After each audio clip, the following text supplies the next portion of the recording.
जय हिंद दोस्तों, स्वागत है आपका अपने YouTube channel Mangal Pandey defence academy में। हम राज्य दर्शन का भाग 2 लेके फिर से आपके समक्ष प्रस्तुत हुए हैं और हमें उम्मीद है और रहेगी भी कि आपको ये जो सीरीज है हमारी बहुत अच्छी पसंद आ रही होगी। और बिल्कुल मैंने जैसा कहा कि पिछले वीडियो में कि अगर राज्य दर्शन की श्रृंखला जो भी 28 राज्य और केंद्र शासित प्रदेशों की है, जो भी स्टूडेंट अगर इसे पूरा क्लियर कर लेता है तो इतना विश्वास के साथ हम कह सकते हैं कि जीएस का 60% हिस्सा उसका तैयार हो जाएगा। तो आज हम राज्य दर्शन के भाग 2 में, जैसा कि आपको दिखाई दे रहा होगा, है ना, दूसरी सीरीज को लेकर हाजिर हुए हैं। और आज जिस राज्य के विषय में हम पढ़ाई करेंगे वो है हमारा अरुणाचल प्रदेश। देखिए, ये जो पूर्वोत्तर के जितने भी राज्य हैं इनके विषय में बहुत कम लोगों को, जैसे इनके नृत्य के विषय में, इनके भौगोलिक परिचय, भौगोलिक क्षेत्र के विषय में, इनके जनजाति के विषय में, यहाँ पर कौन कौन सा त्यौहार मनाया जाता है, बहुत कम जानकारियाँ होती हैं। तो मेरा उद्देश्य ये है कि कम से कम इसको क्लियर कर लिया जाए ताकि अगर एग्जामिनर विकट परिस्थितियों में भी अगर प्रश्न बनाता है तो आपको कोई समस्या न होनी चाहिए। तो आज का भाग 2 और अरुणाचल प्रदेश आज हम कवर करेंगे। सबसे पहले हम देखेंगे अरुणाचल प्रदेश का इतिहास। ठीक है, अगर देखा जाए तो अरुणाचल प्रदेश के इतिहास में, तो अरुणाचल प्रदेश का इतिहास बहुत ज़्यादा इम्पोर्टेंट तो नहीं है, लेकिन फिर भी इसके हिसाब से कुछ प्रश्न आपके बनते हैं यहाँ पर, उसको देख लेते हैं। जैसे पहला क्वेश्चन पूछ लेता है कि अरुणाचल प्रदेश का शाब्दिक अर्थ क्या है। अरुणाचल प्रदेश का शाब्दिक अर्थ क्या है? तो अरुणाचल प्रदेश का शाब्दिक अर्थ होता है उगते सूर्य का देश। ये कभी कभी क्वेश्चन भी पूछ लेता है, जैसे कई राज्यों को विशेष एक उपनाम से बुलाया जाता है, उसी तरह अरुणाचल प्रदेश को उगते सूर्य का देश कहा जाता है। तो प्रश्न अगर बनेगा कि उगते सूर्य का देश किसे कहा जाता है? अरुणाचल प्रदेश को। इसके बाद यहाँ पर अगली जो श्रृंखला वो देखेंगे, इसे पहले पूर्वोत्तर सीमांत एजेंसी अर्थात नॉर्थ ईस्ट फ्रंटियर एजेंसी नेफा के नाम से जाना जाता था। NEF के नाम से जाना जाता था, इसे याद रखिएगा। और 1962 तक इसे नेफा के नाम से ही जाना जाता था। 1962 तक ही इसे नेफा के नाम से जाना जाता था। तो अब अगर पूछेगा कि इसको पहले पूर्वोत्तर सीमांत एजेंसी के नाम से जाना जाता था, नेफा के नाम से जाना था, कब तक जाना जाता था? 1962 तक। वहीं तीसरा अगर नंबर देखेंगे पॉइंट में, तो अरुणाचल प्रदेश का आधुनिक इतिहास 24 फरवरी 1826 को से शुरू होता है और एक संधि है यानडूब की संधि। ये कई लोगों को पता कम होगा कि यानडूब की संधि कब हुई है। तो याद रखिएगा, यानडूब की संधि 24 फरवरी 1826 को हुई थी।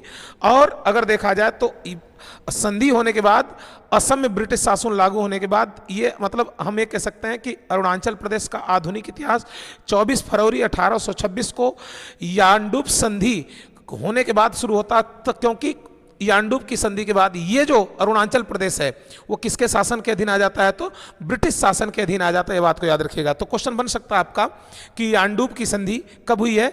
तो 24 फरवरी 1826 को हुई है। ये बात याद रखिएगा। तीसरा, ये चौथा जो बिंदु है हम लोगों का, इसे पहले केंद्र शासित बनाया गया। अरुणाचल प्रदेश जब भारत आज़ाद हुआ तो सबसे पहले इसको केंद्र शासित बनाया गया। और इसे पूछ लेगा कि इसे केंद्र शासित प्रदेश की संज्ञा कब दी गई है? तो 1972 में दी गई है। बात याद रखिएगा। लेकिन ये देखिए, मैंने इसको हाईलाइटेड कर दिया है। 20 फरवरी 1987 को ये भारत का 24वां राज्य बन गया। भारत का 24वां राज्य बन गया। तो अगर पूछेगा कि ये अरुणाचल प्रदेश को केंद्र शासित प्रदेश का दर्जा कब मिला है? 1972 में मिला है। लेकिन इसे पूर्ण राज्य का दर्जा कब मिला है? तो 20 फरवरी 1987 को चौथा राज्य बना है, 24वां राज्य। तो इस स्लाइड में हम क्या पढ़ सकते हैं? पहला प्रश्न आपका बन सकता है कि उगते सूर्य का देश किसे कहते हैं? अरुणाचल को कहते हैं। पहले इसका नाम क्या था? पूर्वोत्तर सीमांत रेलवे, इंग्लिश में कहते हैं नॉर्थ ईस्ट फ्रंटियर एजेंसी, नेफा इसके नाम जाना जाता है। कब तक नाम था इसका? 1962 तक। यानडूब की संधि के बाद अंग्रेज यहाँ पर शासन करने लगते हैं। 1972 में एक केंद्र शासित प्रदेश बन जाता है और 24 फरवरी 1987 को भारत का 24वां राज्य बन जाता है। ये रहा यहाँ का टॉपिक। आगे देखते हैं। ये है अरुणाचल प्रदेश का भूगोल, है ना, अरुणाचल प्रदेश का भूगोल याद रखिएगा। अब ये अरुणाचल प्रदेश का मैंने एक नक्शा रखा है ना, अरुणाचल प्रदेश का एक नक्शा रखा है। आप देख सकते हैं कि अरुणाचल प्रदेश, है ना, कौन कौन से देश, कौन कौन सा भारत का राज्य इसे सीमा बनाता है। ये देखिए, हम देखेंगे तो हम कह सकते हैं कि भूटान भी अरुणाचल से सीमा बनाता है ना। तिब्बत सीमा बनाता है, लेकिन तिब्बत पर कब्जा किसका है? चाइना का। तो हम कह सकते हैं चाइना भी सीमा बनाता है। इसके बाद असम बनाता है सीमा, असम बनाता है सीमा, और अरुणाचल से नागालैंड में सीमा बनाता है। यानी कि हम कह सकते हैं अरुणाचल 2 अंतर्राष्ट्रीय सीमा बनाता है और 2 राष्ट्रीय सीमा बनाता है। 2 राष्ट्रीय सीमा असम और नागालैंड के साथ बनाता है, और जो अंतर्राष्ट्रीय सीमा है 2, वो चाइना और भूटान के साथ बनाता है। आगे देखते हैं, आगे स्लाइड में क्या है। अगला पॉइंट है, अरुणाचल प्रदेश का अधिकतर भाग हिमालय से ढका है। ये बहुत सत्य बात है, याद रखिएगा इसको, कि अरुणाचल प्रदेश का, है ना, क्योंकि आपको पता होगा जो महान हिमालय है उसका विस्तार नंगा पर्वत यानी जम्मू कश्मीर से लेकर नामचा बरवा तक है, और नामचा बरवा जो है वो कहाँ पड़ता है, अरुणाचल प्रदेश में पड़ता है। तो हम ये कह सकते हैं कि अरुणाचल प्रदेश का अधिकतर भाग हिमालय से ढका है। लेकिन अगर कुछ इंपॉर्टेंट टॉपिक यहां से देखा जाए तो Dafla hills, Miri hills, Mishmi hills, Abor hills की जो श्रेणियां हैं ये अरुणाचल प्रदेश में ही है। तो क्वेश्चन बन सकता है कि डाफला पहाड़ी का विस्तार भारत के किस राज्य में है, अरुणाचल प्रदेश, है ना। मिरी पहाड़ी का विस्तार भारत के किस राज्य में है, अरुणाचल प्रदेश। मिसमी हिल्स का विस्तार भारत के किस राज्य में है, हिमाचल प्रदेश और अरुणाचल प्रदेश। और अबोर हिल्स का विस्तार भी कहां पर है, तो अरुणाचल प्रदेश में। तो पहला तो ये बात याद रखिएगा कि महान हिमालय का जो अंतिम छोर है नामचा बरवा, वो आपका अरुणाचल में है, और भी छोटी छोटी पहाड़ियां हैं, डाफला, मिरी, मिसमी, अबोर, है ना, ये सभी जो श्रेणियां हैं ये आपका कहां पर है, अरुणाचल प्रदेश में। आगे देखिएगा, अरुणाचल प्रदेश की अगर बात करेंगे तो अरुणाचल प्रदेश की सबसे ऊंची चोटी कांगटोक पर्वत है, जिसकी लंबाई, जिसको कांगगार्डो राइज के नाम से जाना जाता है, और जिसकी लंबाई लगभग 70-90 यानी कि 7090 मीटर के करीब में है। तो यह भी क्वेश्चन आपका बन सकता है कि हिमाचल प्रदेश की सबसे, है ना, ऊंची चोटी का नाम बताइए। तो कांगटो पर्वत है, इसको एक और नाम से जानते हैं, नाम क्या है उसका, कांगार्डो राइज।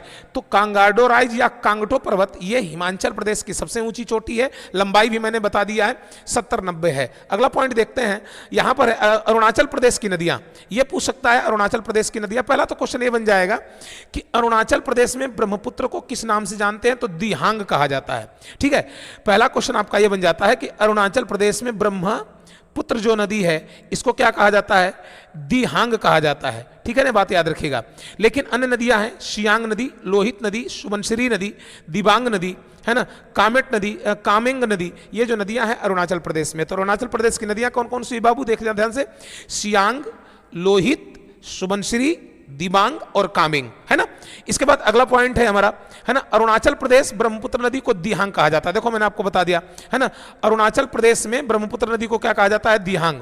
इसी प्रकार पूछ लेता है कि ब्रह्मपुत्र नदी को तिब्बती लोग किस नाम से जानते हैं, शांगपो के नाम से जानते हैं। बांग्लादेश वाले ब्रह्मपुत्र को क्या कहते हैं, जमुना कहते हैं, ये बात याद रखिएगा। यहां पर एक ही बस बांध आपको इंपॉर्टेंट वाला मिलेगा, है ना, उसका नाम है रंगा नदी बांध, है ना। रंगा नदी जो बांध है वो रंगा नदी पर अरुणाचल प्रदेश में। तो आपका क्वेश्चन बन जाना चाहिए कि रंगा नदी बांध किस राज्य में है, अरुणाचल प्रदेश में है, किस नदी पर है, रंगा नदी पर है ना, ये बात याद रखिएगा। एक बार पुनः रिवीजन करवा देते हैं हम कि अरुणाचल प्रदेश का अधिकतर भाग किससे ढका हुआ है, हिमालय से, क्योंकि महान हिमालय का जो विस्तार है वो नामचा बरवा तक है, नंगा पर्वत से लेकर। तो हम कह सकते हैं कि अधिकतर जो भाग है हिमालय से ढका हुआ है। अन्य छोटी छोटी जो पहाड़ियां हैं जैसे डाफला हिल्स हुआ, मिरी हिल्स हुआ, मिसमी हिल्स हुआ, अबोर हिल्स हुआ, इन सभी का विस्तार जो है अरुणाचल प्रदेश में है। अरुणाचल प्रदेश की सबसे ऊंची चोटी का नाम है कांगटो पर्वत है, जिसे एक और नाम से जानते हैं, कांगार्डो राइज के नाम से जाना जाता है। इसकी जो लंबाई है 70-90 मीटर करीब में है। वहीं अगर बात करेंगे अरुणाचल प्रदेश की नदियां, सियांग, लोहित, सुबनसिरी, है ना, कामेंग नदी, दिबांग नदी, और अरुणाचल प्रदेश में ब्रह्मपुत्र नदी को दिहांग के नाम से जाना जाता है, बात याद रखिएगा। रंगा नदी बात अगर पूछ देगा कहां पर है, रंग नदी पर है, अरुणाचल प्रदेश में है। अगले नंबर पर देखते हैं क्या है, हाँ, ये बहुत इंपॉर्टेंट टॉपिक यहां से बनता है कि अरुणाचल प्रदेश के दर्रे, ठीक है। आपका क्वेश्चन बन जाता है कि अरुणाचल प्रदेश के दर्रे। तो अगर क्वेश्चन बन जाए कि अरुणाचल प्रदेश में कौन कौन सा दर्रा है, तो आपको ये तो नहीं पूछेगा कौन कौन सा दर्रा है, ये पूछ देगा कि कौन सा दर्रा अरुणाचल प्रदेश में है। तो पहला याद रखिएगा, यांग्याप दर्रा अरुणाचल, दिफू दर्रा अरुणाचल, पांगशो दर्रा अरुणाचल, बोमडिला दर्रा अरुणाचल, और दिबांग जो दर्रा है, दिहांग दर्रा, ये भी कहां पर है, अरुणाचल। तो आपका पहला कौन था, यांग्याप दर्रा। तो क्वेश्चन बन जाएगा यांग्याप दर्रा कहां पर है, अरुणाचल प्रदेश में है। दिफू दर्रा कहां पर है, अरुणाचल प्रदेश में है। पांगशो दर्रा कहां पर है? अरुणाचल प्रदेश में है। बोमडिला दर्रा कहां पर है? अरुणाचल प्रदेश में है। दिहांग दर्रा कहां पर है? अरुणाचल प्रदेश में। अब यहां पर दर्रों से कुछ इंपॉर्टेंट बिंदु बने हैं, जैसे दिहांग दर्रा अरुणाचल को म्यांमार से जोड़ता है, यह बात याद रखिएगा। जो दिहांग दर्रा है वो अरुणाचल को किससे जोड़ता है? म्यांमार से जोड़ता है। तो पूछ देगा, पहला क्वेश्चन तो यह बनेगा कि दिहांग दर्रा किस राज्य में है? अरुणाचल प्रदेश में। फिर आपसे पूछ लेगा कि ये बताइए कि कौन सा ऐसा दर्रा है जो अरुणाचल को म्यांमार से जोड़ता है? तो दिहांग दर्रा है। इसके बाद एक और दर्रा इंपॉर्टेंट है यहां पर, यांग्याप दर्रा। तो ये किसको किसको जोड़ता है? ये अरुणाचल को तिब्बत से जोड़ता है, बात याद रखिएगा। जो यांग्याप दर्रा है ये अरुणाचल को तिब्बत से जोड़ता है। तो ये भी पूछ सकता है पहला क्वेश्चन कि यांग्याप दर्रा कहां पर है और ये किसको किसको जोड़ता है, या कौन सा ऐसा दर्रा है जो अरुणाचल को तिब्बत से जोड़ता है? तो भैया यांग्याप दर्रा है। यहां पर बहुत इंपॉर्टेंट, ये तो 1000 बार, कम से कम ये दुल्हनिया की तरह 1000 बार परेशान करता है परीक्षाओं में, कि बोमडिला दर्रा कहां पर है? ये अरुणाचल प्रदेश में है। लेकिन किसको किसको जोड़ता है? इसकी भी एक खूबी है कि अरुणाचल को लहासा से जोड़ता है। ये लहासा भी लगभग तिब्बत का ही क्षेत्र है ना। तो हम कह सकते हैं कि बोमडिला दर्रा अरुणाचल को लहासा से जोड़ता है, ये बात याद रखिएगा। लेकिन यहां पर देखिए बहुत इंपॉर्टेंट दर्रा हमने इसका पॉइंट बना के रखा है, इसलिए मैंने इसको अलग रंग से भी बना दिया है कि दिफू दर्रा भारत चीन म्यांमार के संगम पर स्थित है ना। जो दिफू दर्रा है यह भी अरुणाचल में ही है, लेकिन इस जो संगम बनाता है वो 3 देशों का बनाता है, पहला भारत, दूसरा चीन और तीसरा म्यांमार। तो एक बार पुनः हम दर्रे को रिवीजन करवा रहे हैं, बेटा ध्यान सुनिएगा। यांग्याप दर्रा अरुणाचल प्रदेश, दिफू दर्रा अरुणाचल प्रदेश, पांगशौ दर्रा अरुणाचल प्रदेश, दिहांग दर्रा, बोमडिला दर्रा अरुणाचल प्रदेश, दिहांग दर्रा अरुणाचल प्रदेश, दिहांग दर्रा अरुणाचल को म्यांमार से जोड़ता है, यांग्याप दर्रा अरुणाचल को तिब्बत से जोड़ता है, बोमडिला दर्रा अरुणाचल को लहासा से जोड़ता है, दिफू दर्रा भारत चीन संगम और म्यांमार के संगम पर है, ये बात याद रखिएगा। मुझे उम्मीद है कि आपको आंकड़ा क्लियर होता होगा। अगर आपको ये मेरी सीरीज पसंद आ रही है, आप लोगों तक पहुंचाओ यार, ठीक है। एक चीज और है कि लगभग अब पूरे जीएस के कंटेंट को हम फ्री कर देंगे, मतलब जो भी राज्य दर्शन है, जो भी यूटी है उनके विषय की जानकारी, पूरे इतिहास, पूरा भूगोल, पूरी एनसीईआरटी 6 से 8 में पढ़ाने वाला हूं इसी चैनल पर।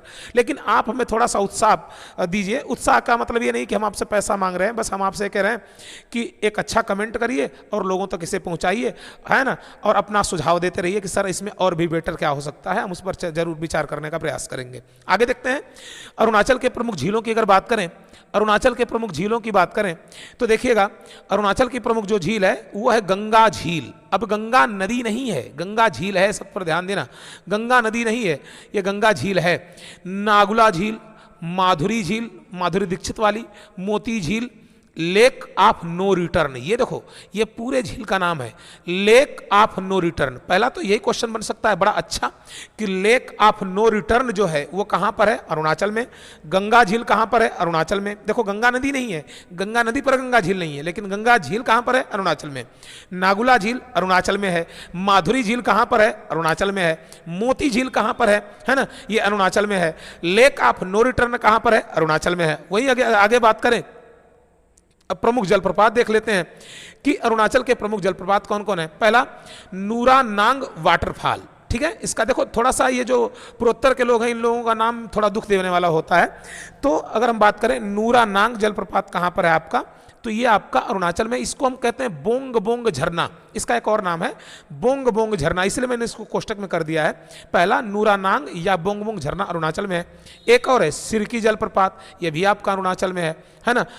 बप टेंग कांग वाटरफॉल, ये भी आपका कहाँ है? अरुणाचल में है। तो 3 याद रखिएगा, नूरा नांग, इसको क्या कहते हैं? बोंग बोंग, सिरकी, इसके बाद बप टेंग कांग, ये कहां पर आपका? अरुणाचल में है। तो ये जलप्रपात थोड़ा सा अपने दिमाग बना के रख लीजिएगा। आगे देख लीजिए कि अरुणाचल प्रदेश में कौन कौन घाटियां पाई जाती हैं। पहली घाटी पक्के घाटी, दूसरी पप्पू घाटी और तीसरा पासा घाटी। ये तीनों घाटियां अलग अलग हैं, सब पर ध्यान दीजिएगा, पक्के, पप्पू और पासा, है ना। और इन तीनों घाटियों को नाम दे दिया गया है अरुणाचल प्रदेश में। इन्हें कहा जाता है 3 घाटियां, इन्हें कहा जाता है 3 घाटियां। अन्य घाटी देखा जाए तो दिबांग घाटी, लोहित घाटी, मेचुका घाटी। यह भी पूछ सकता है कि मेचुका घाटी कहां पर है? अरुणाचल प्रदेश में है। तो पक्के घाटी, पप्पू घाटी, पासा घाटी अरुणाचल में। इन तीनों का संयुक्त नाम क्या है? 3 घाटी। अन्य घाटियों में देखा जाए तो दिबांग घाटी, लोहित घाटी और मेचुका घाटी कहां पर है? अरुणाचल प्रदेश में। आगे देखते हैं बेटा क्या है।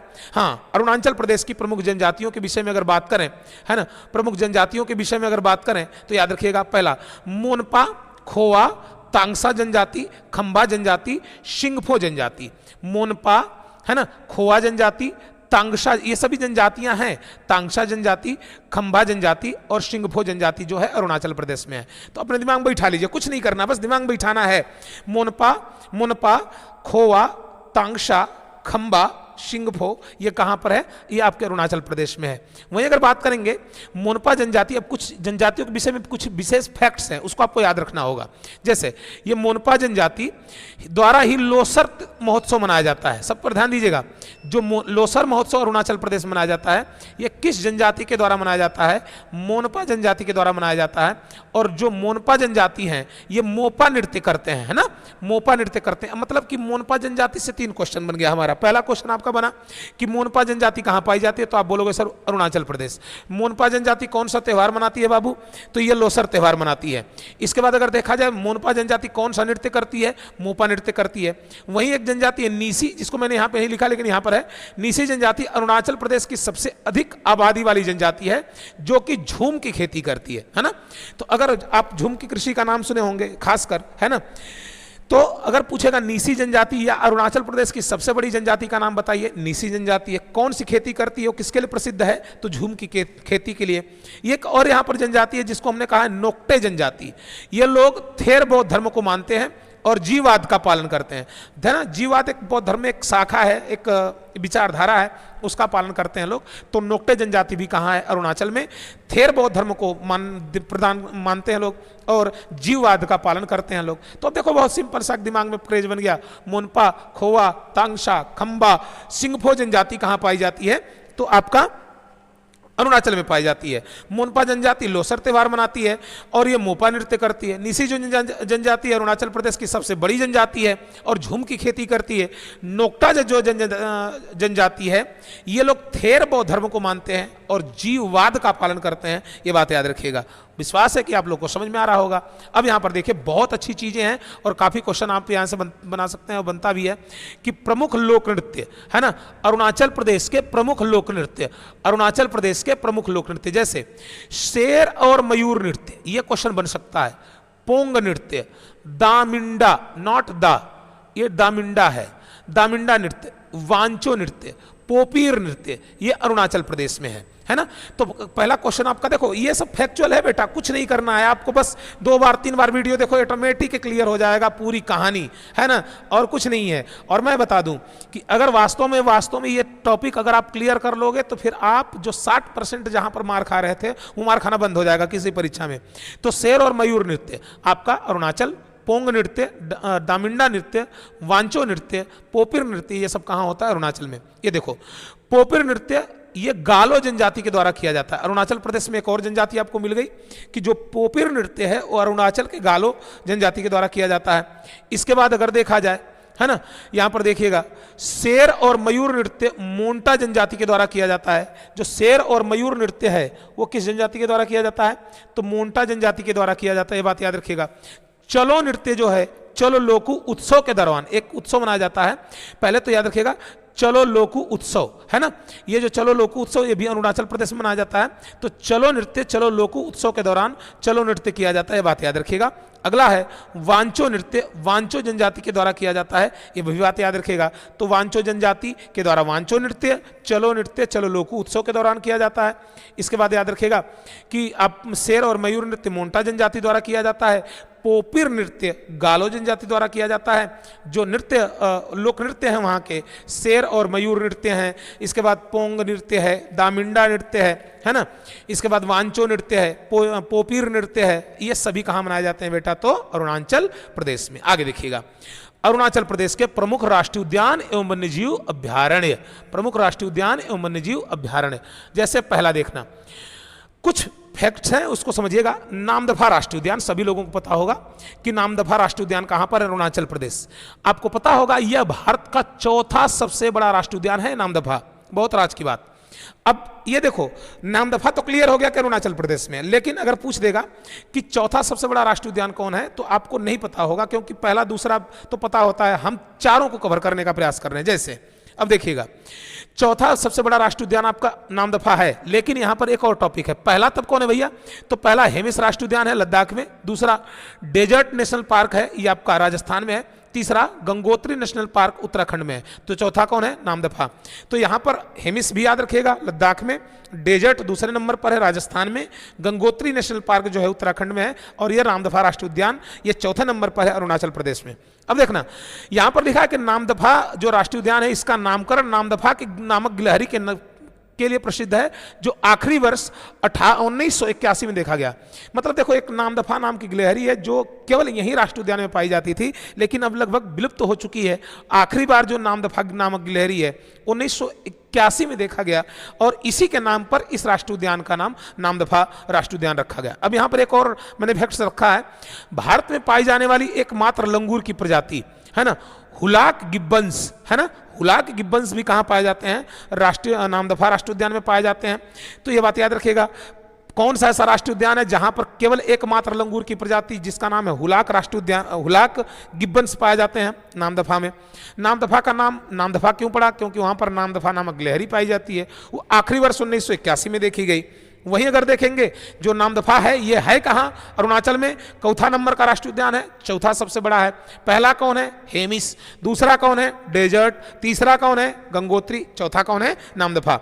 अब यहां पर कुछ अन्य राष्ट्रीय उद्यानों का मैंने नाम रखा है, जैसे मौलिंग राष्ट्रीय उद्यान, कमलंगा, ईगल नेस्ट, ईटानगर आदि जो राष्ट्रीय उद्यान है और वन्यजीव अभयारण्य है, ये भी कहां पर है? तो अरुणाचल में है। तो याद रखिएगा, मौलिंग राष्ट्रीय उद्यान, कमलंगा, ईगल नेस्ट, ईटानगर वन्यजीव अभयारण्य, ये सब कहां पर है बेटा? तो अरुणाचल प्रदेश में। आगे चलते हैं, देखते हैं। अब यहां पर देखिए, बहुत अच्छा टॉपिक है और कई बार प्रश्न यहां से बना लेता है, ठीक है।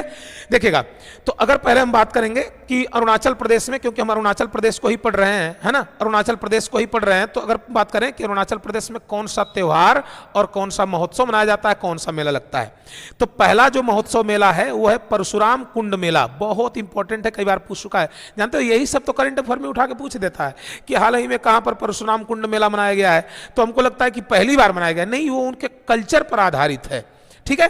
तो जो कल्चर पर आधारित होता है, प्रत्येक वर्ष उनके विशेष अवसर पर संस्कृति सभ्यता को जीवित करने के लिए वो लोग मनाते हैं, अपने संस्कृति सभ्यता पर आधारित होता है जो, तो करंट अफेयर का विषय नहीं होता, लेकिन हाँ जो वर्ष मनाया जाता है वो करंट अफेयर का विषय होता है। अब सुनिएगा, परशुराम कुंडा मेला अरुणाचल प्रदेश, लोसार महोत्सव अरुणाचल प्रदेश, सोलंग महोत्सव अरुणाचल प्रदेश, यह है ड्री वनलिवल ड्री अरुणाचल प्रदेश। अभी देखो जो पढ़ के आए हो, चलो लोकू महोत्सव अरुणाचल प्रदेश। अब यहां पर देखिएगा, जो ड्री महोत्सव है वो आपातानी जनजाति के द्वारा हर साल 5 जुलाई को मनाया जाता है। कौन जनजाति है? आपातानी, ठीक है। तो ड्री महोत्सव आपातानी जनजाति 5 जुलाई को प्रत्येक साल।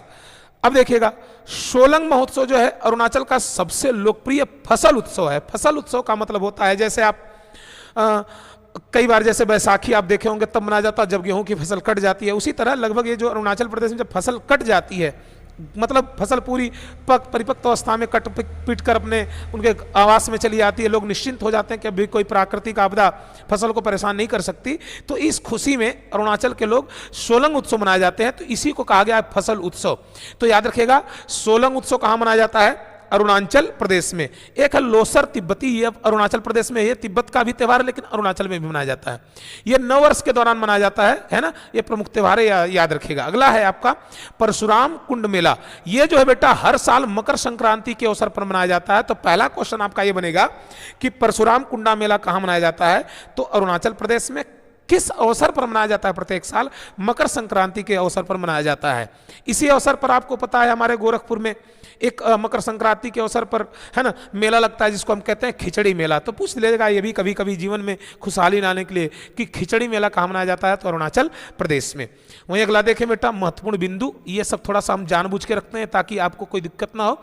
और ये जो लोकसभा और राज्यसभा वाली सीटें हैं, ये कई बार परीक्षा में पूछ लेता है ना कि लोकसभा की सीटें कितनी है अरुणाचल में, राज्यसभा की सीटें कितनी है अरुणाचल में, विधानसभा की कितनी सीटें हैं अरुणाचल में। तो प्रश्न आपका पूछ लेता है, जैसे पूछ देगा कि बताइए सर लोकसभा की कितनी सीटें हैं अरुणाचल में, तो याद रखिएगा 1, राज्यसभा का 1, विधानसभा का 60। हमने नागालैंड में भी जो पहला हमारा वीडियो है राज्य दर्शन पर, वो भी लगभग वहां पर देखा जाए तो हमने यही पढ़ा था कि लोकसभा की संख्या 1, राज्यसभा की 1 और विधानसभा की 60। आगे देख लेते हैं कुछ प्रसिद्ध पर्यटक स्थल और तीर्थ स्थल भी हैं यहाँ के अरुणाचल के, जैसे तवांग मठ अरुणाचल में, आकाश गंगा मंदिर, इसी को कहते हैं मलिनीथन मंदिर। इंपॉर्टेंट बनेगा, क्वेश्चन बन सकता है कि आकाश गंगा मंदिर या मलिनीथन मंदिर कहाँ पर है? अरुणाचल प्रदेश में है। तवांग मठ कहाँ पर है? अरुणाचल प्रदेश में है। अरुणाचल के प्रथम मुख्यमंत्री का नाम है प्रेम खांडू थुंगन और अरुणाचल के प्रथम राज्यपाल का नाम है भीष्म नारायण सिंह। क्योंकि आपको पता है कि पहले ये बना 1972 में यूटी बना और इसे पूर्ण राज्य का दर्जा दिया गया था बाद में इसको, ठीक है। तो आइए राज्य यहाँ की देख लेते हैं। जो अरुणाचल की राजकीय भाषा क्या है? अंग्रेजी, क्योंकि ये लोग ज़्यादातर आप देखेंगे यहाँ पर जब अंग्रेजों का आगमन हुआ तो उन्होंने ईसाई धर्म का ज़्यादा प्रसार कर दिया, जिसके कारण ये लोग बहुत ज़्यादा कन्वर्ट हो गए और ईसाई को मानने लगे। तो जाहिर सी बात है जहाँ पर ईसाई धर्म का प्रचार, जहाँ पर विस्तार, वहाँ पर अंग्रेजी। तो हम कह सकते हैं, फिर से सुनिएगा, लोकसभा की संख्या 1, राज्यसभा की संख्या 1, विधानसभा की संख्या 60, तवांग मठ अरुणाचल, आकाशगंगा मंदिर अरुणाचल, उसे अन्य किस नाम से जानते हैं? मलिनीथन मंदिर कहते हैं। प्रथम मुख्यमंत्री का नाम प्रेम खांडू थुंगन, प्रथम राज्यपाल का नाम भीष्म नारायण सिंह और राज्य की भाषा क्या है? अंग्रेजी। तो दोस्तों उम्मीद है कि वीडियो पसंद आई होगी। पसंद आए तो लोगों तक पहुंचाओ यार, थोड़ा सा, है ना, मेहनत करो, क्योंकि आपको पता होगा हम किस परिस्थितियों में ये सब करते हैं। तो थोड़ा सा कम से कम इतना तो जरूर आप कर सकते हैं। तो आज के लिए इतना ही, मिलते हैं तीसरे नंबर राज्य दर्शन का तीसरा भाग लेके जल्द ही। जय हिंद, जय भारत।